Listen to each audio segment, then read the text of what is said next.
Afiliados, vocês estão vivos? No vídeo nós vamos falar um pouquinho sobre a independência dos Estados Unidos da América, sobre os ingleses na América do Norte, sobre o início da Revolução e a lei que protege o chapéu inglês. Bora lá?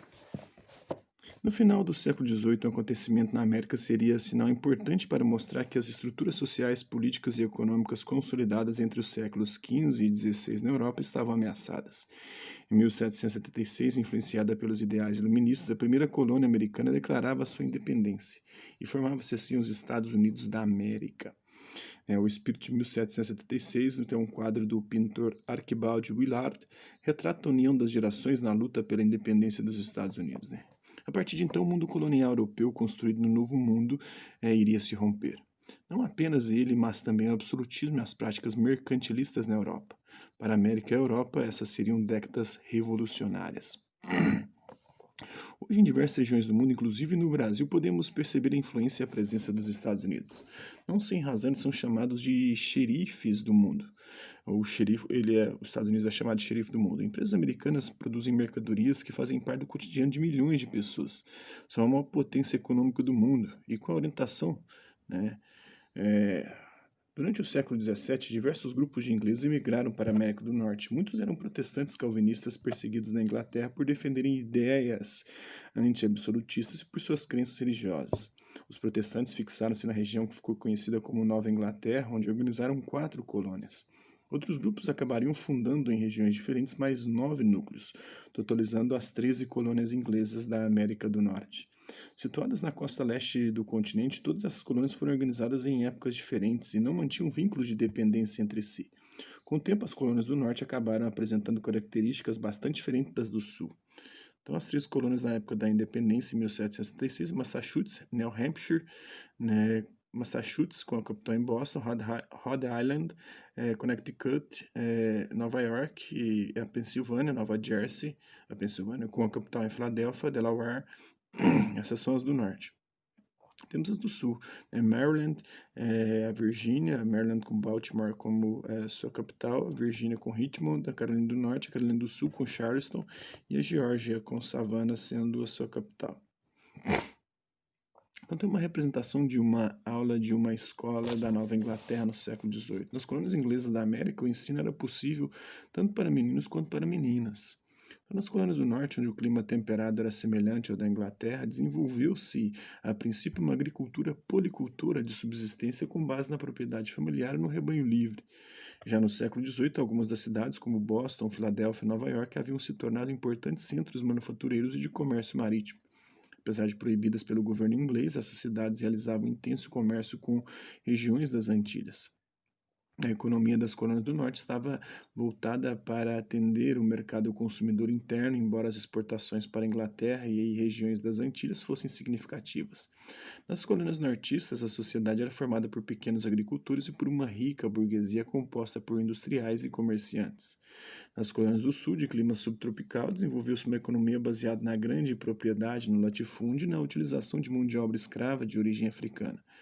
A agricultura era do tipo monocultura de produtos tropicais para exportação, ou seja, produzia-se em grande escala o mesmo tipo de produto, arroz, tabaco, algodão, com o objetivo de atender o mercado externo. Em consequência, a sociedade sulista caracterizava-se por reduzida classe média ao lado de um grande número de escravos de uma rica e poderosa aristocracia agrária. Em 1762, os ingleses obtiveram mais uma lei a seu favor. Desta vez, quem se deu bem foram os fabricantes de chapéus. É que o Parlamento de Londres aprovou uma lei que proibia a importação de chapéus fabricados na América do Norte. Ainda nos termos dessa lei, os chapeleiros americanos não poderiam empregar mais de 2 funcionários em cada fábrica. Na verdade, os legisladores ingleses queriam compensar a enorme vantagem dos americanos em relação aos ingleses pelo simples fato de os americanos poderem encontrar facilmente em seu território peles de animais. Para a confecção de chapéus, por exemplo, seria indispensável a pele de castor, animal abundante nos Estados Unidos. Nada mais oportuno, então, do que proibir a importação do chapéu lá fabricado. Aos olhos dos americanos, descontentes com tal medida, a proibição só provou mais uma vez que as relações comerciais entre as colônias inglesas na América do Norte e a pátria-mãe sempre transitaram em mão única. Em outras palavras, o colonizado dependia das ordens do colonizador.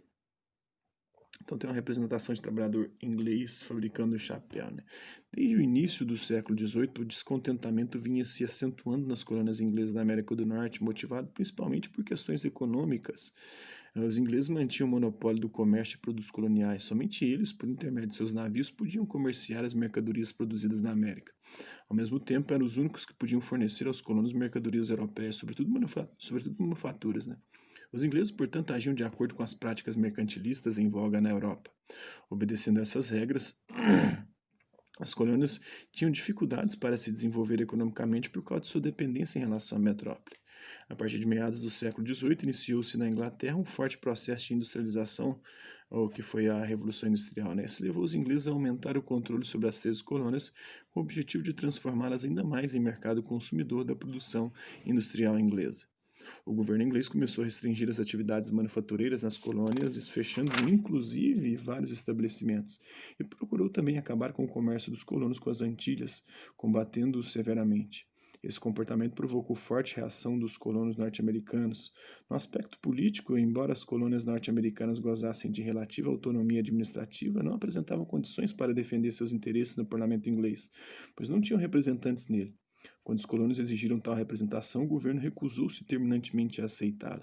Justamente com a recusa, o governo criou uma série de impostos que intensificou as manifestações em diversos pontos do território americano. Em Boston, por exemplo, em 1773, a população revoltada jogou no mar o carregamento de chá trazido pelos comerciantes ingleses. Como represália e para se precaver, a Inglaterra mandou confiscar as armas dos colonos. Essa medida deflagrou o conflito que, com o tempo, assumiu a forma de luta por autonomia administrativa e política. É importante destacar a influência do pensamento iluminista na ação dos colonos. Embalados pelos ideais de liberdade, participação política e de livre comércio, então difundidos na Europa, os colonos consolidaram seu movimento revolucionário. Então é isso aí. Espero que vocês tenham gostado do vídeo. Quem curtiu, dá um like. Quem curtiu, dá um dislike. Hasta la vista, até a próxima.